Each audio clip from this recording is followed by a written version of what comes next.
Hello everybody, welcome back to another video session of MGM Higher Secondary School, Bokaro. This is video number 2 for Grammar, Class 8, English.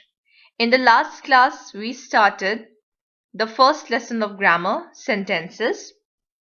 We shall now continue with the same chapter. In the last class, we studied what is a sentence and what are the different types of sentences. Today, continuing the same chapter, we shall understand what are question tags. Now, question tags are a part of a statement itself. These are short questions added to the end of a statement. The purpose of question tags? It is added to seek confirmation. It is that part of the statement which is added to seek agreement from the audience or the listener. Please remember, children, that question tags usually have only two words. One is the auxiliary verb, which is also known as helping verb, and the second is the pronoun. This pronoun is also the subject of the sentence. For example, you didn't go to school today, did you? As you can very well see, the statement has been added with two simple words, did and you.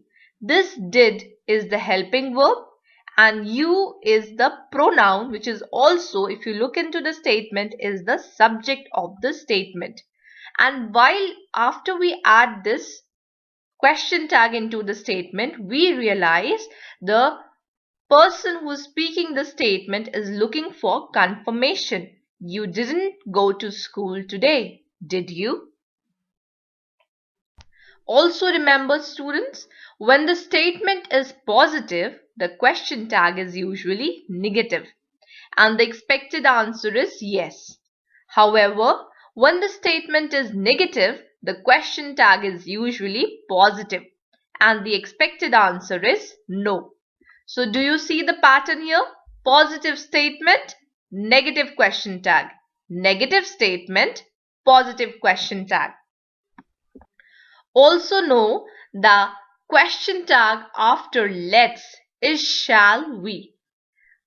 What I'm trying to say here is, if in a sentence we use the word let's, then the question tag which is to be used in the statement would be shall we. In this case, the positive sentence will not take a negative question tag. This is an exception to the previous rule.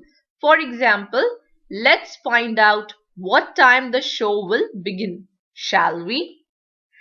We see here the example is a positive statement and yet the question tag that we are using is positive only. It is not negative as discussed earlier. You also have to remember that an imperative sentence uses the question tag like will you, won't you, could you, couldn't you, can you, can't you. So we all remember in our last video we discussed what is an imperative sentence. A sentence that expresses command, warning or instruction. So in an imperative sentence we generally use these kinds of question tags. For example, look after my plants while I'm away. Will you? This is a request and we have added the question tag will you. Now, you also must remember, children, that words like somebody, nobody, everybody, these are those pronouns which use they in the question tag. For example, if a sentence is having any of these words, somebody, nobody, everybody, then the question tag that will follow it will be they pronoun. For example, everybody was in the room, weren't they? Also remember that when we are adding a question tag to a statement, it is always followed by a question mark and preceded by a comma.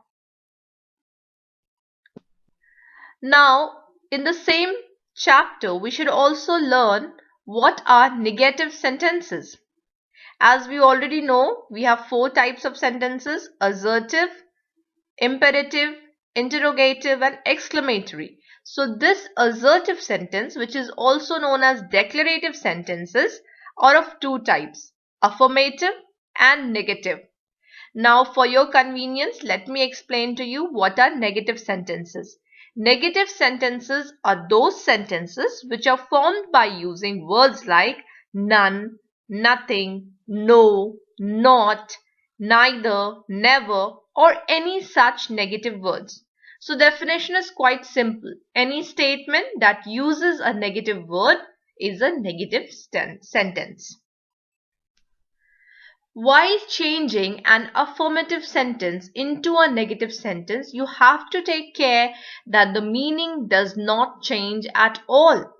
So in order to change an affirmative sentence into a negative sentence, use a negative word with the opposite of the adjective used in the sentence. For example, if the affirmative sentence is something like this: Rita was sad, and you have to change it into a negative sentence, please do not write Rita was not sad. It becomes an opposite sentence. The meaning completely changes. So what do we have to write in order to make this affirmative sentence into a negative sentence? Rita was not happy. So I have used a negative word not, and I have used the opposite of the adjective sad. Then I will get a proper negative sentence of the given affirmative sentence. In conclusion, let us just go through the whole chapter once again. We have learned what are sentences.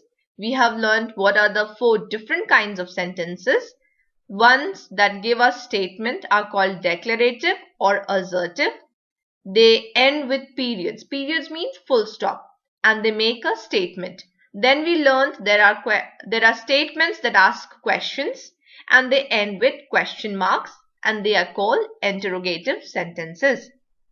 We also learned there are some sentences which express some kind of strong emotion and they end with exclamation marks, and they are called exclamatory sentences. The next one is the one which is also called imperative sentences. It gives commands, instructions, and warnings. It can end in a full stop or an exclamation mark. The examples are given here. First one, we own a cat. It is an assertive sentence. Where is the cat is an interrogative sentence. The cat is cute. It is an exclamatory sentence. Feed the cat is an imperative sentence. Then we learnt about question tags.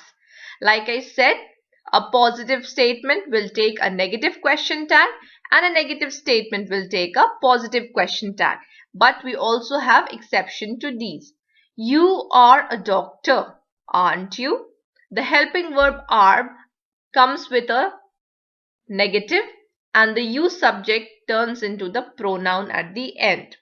David doesn't speak English, does he?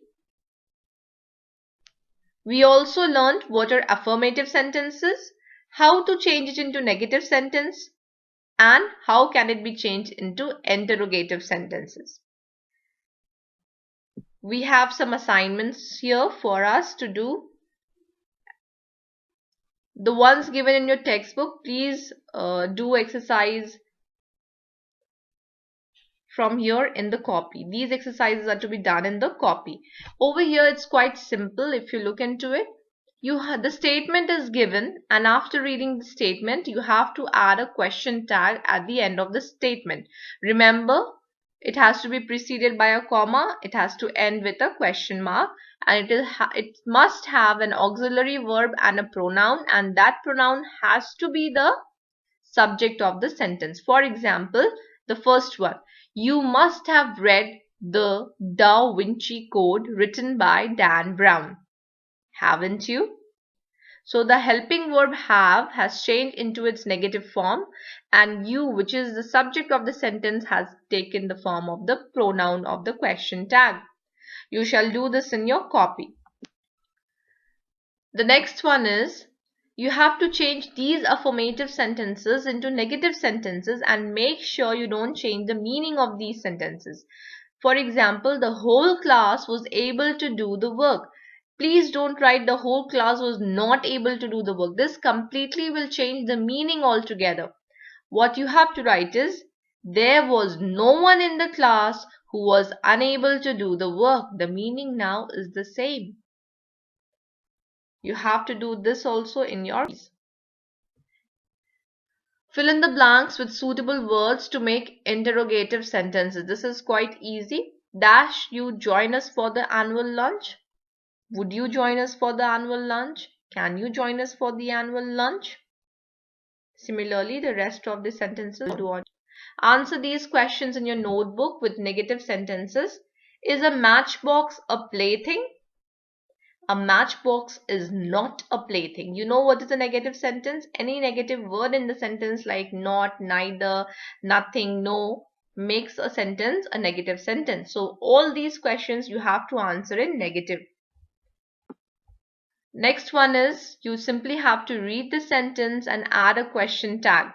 So a question tag will have two words, an auxiliary word, a pronoun, and a question mark. This book costs much less than that one. To fill in the blank. Let me help you out with the first one. This book costs much less than that one, doesn't it? Because it is a positive sentence, my question tag will be a negative one. You shall do the rest of it in the same way. Now transform these sentences as directed. Write the sentences in your notebook. So in the bracket of the at the end of each sentence in the bracket, you will see the instruction is given to you and you have to change your sentence accordingly. For example, let us be practical while dealing with tricky issues. Now you have to change this into negative sentence and the meaning should remain intact. The meaning should not change. So what shall we write? Let us not be impractical while dealing with tricky issues. I will introduce a negative word and I will change the adjective into the opposite. So I will get my negative sentence. I hope children, you have understood the lesson and you can do these exercises on your own. See you in the next session. All right. Bye bye and take care.